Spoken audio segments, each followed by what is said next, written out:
waggoottan shanan darban bara 2012 hanga 2016 guddinni dinagdee naannoo giddugaleessaan waggaatti 8% guddachaa kan dhufe yommuu ta'u, caasaa dinagdee keessatti qonni giddugaleessaan 6.5%, industiriin 9.1%, tajaajilli 9.4% guddatee jira. Haaluma wal fakkaatuun bara 2017 kanatti dinagdeen naannoo keenyaa 10% akka guddatu kan eegamu yommuu ta'u, ga'een seektaroota kun hundumtaa oomishaalee naannichaa keessaa qabanis qonni 43.6%, industiriin 16%, tajaajilli 40.8% akka ta'u tilmaamameera. Misoomni qonnaa bu'uura dinagdee naannoo keenyaa ta'ee galmoota alargee guddisu, oomisha alaa galu bakka buusu, wabii nyaataa mirkaneessuu fi carraa hojii uumuun jiruuf jireenya qonnaan bulaa fi horsee bulaa keenya jijjiiruuf xiyyeeffannoo kennamee hojii hojjetamaa jiruun bu'aan gurguddoon galmaa dhufaniiru. Inisheetivoonni bal'inaanis hojiitti hiikamaa jiru. Haaluma kanaan bara oomishaa 2016-17 hojii qonna gannaa raawwatamaa tureen lafti hektaarri miiliyoona 11.6 midhaan gosa adda addaan uwwifamee irraa callaraan kumtaalli miiliyoona 355 oomishuun danda'ameera. Bara oomisha 2017-18 kanatti misooma qonnaa arfaasatiin lafti hektaara miiliyoona 1.8 midhaan gosa adda addaan uwwifameef kunuunsi taasifameen kan jiru yommuu ta'u, qonna gannaanis lafti hektaarri miiliyoona 1.8 misoomsuuf karoorfamee irraa hanga ammaatti lafti hektaarri miiliyoona 8.8 facaasaaf qophaa'ee lafti hektaarri miiliyoona 4.4 midhaan gosa adda addaan uwwifameera.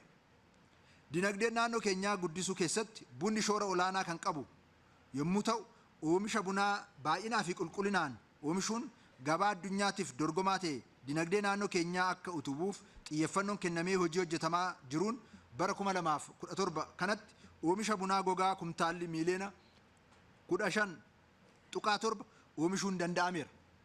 Dhaabbii bunaa ganna kanaatiif biqiltuun biiliyoona 2.6 kan qophaa'e yommuu ta'u, hanga ammaatti biqiltuun bunaa biiliyoonni 2.1 dhaabbatee jira. Misooma beeladaa dinagdee naannoo keenyaa utubu keessatti gahee olaanaa kan qabu oomishaa fi oomishtummaa isaa ol guddisuun wabii nyaataa sadarkaa maatiitti mirkaneessuu akkasumas gabaa alaatti dhiyaatee sharafa biyya alaa akka argamsiisuu danda'uuf xiyyeeffannoon cimaatiin hojjetamaa jira. Haaluma kanaan bara 2017 kanatti sanyii kormaa doozii miiliyoona 2.5 67 dhiyaatee tajaajila mala ogummaa namaan loon diqaalomsuuf kan oole yommuu ta'u, saawwi miiliyoonni 2.7 ta'aniif sanyiin kormaan kennamee jabbiin sanyii fooyya'aa 828 dhalataniiru.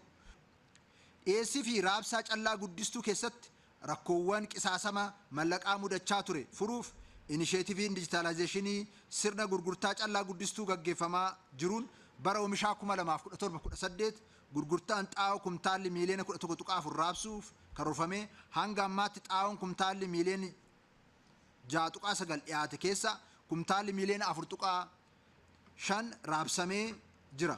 Gurgurtaa dijitaalaa fi isliippii baankii qofaan akka raawwatamu taasifameera.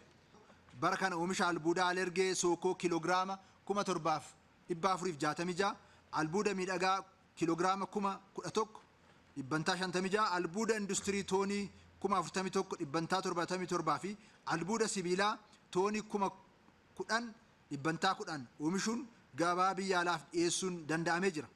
Walumaa galaan misooma albuuda gaggeeffamaa jiru irraa galii alergee doolaara miiliyoona 769, galii biyya keessaa birrii biiliyoona 2.4 argamsiisuun danda'ameera.